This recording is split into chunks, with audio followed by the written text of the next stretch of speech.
সবচেয়ে শক্তিশালী যে ওসিলাগুলো দোয়া কবুল করানোর জন্য সেটা এটা একটা। আমাকে যদি বলেন যে আপনার জানার মতো সবচেয়ে বেস্ট ওসিলা কোনটা দোয়া কবুল, আমি বলবো এটাই। সেটা হচ্ছে আপনি আল্লাহ রাব্বুল আলামিনের এই একত্ববাদের ওসিলা দিয়ে দোয়া করবেন।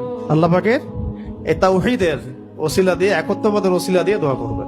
এইভাবে বলা পরে শুনে আপনারা মুখস্থ করে নিয়েন। দোয়া করার আগে আল্লাহ পাকের প্রশংসা করা, আলহামদুলিল্লাহটাও আল্লাহ পাকের প্রশংসা, এবং রাসূল সাল্লাল্লাহু আলাইহি ওয়াসাল্লামের প্রতি দরুদ শরীফ পড়া একবার, অন্তত একবার, চাইলে আপনি অনেক পড়তে পারেন।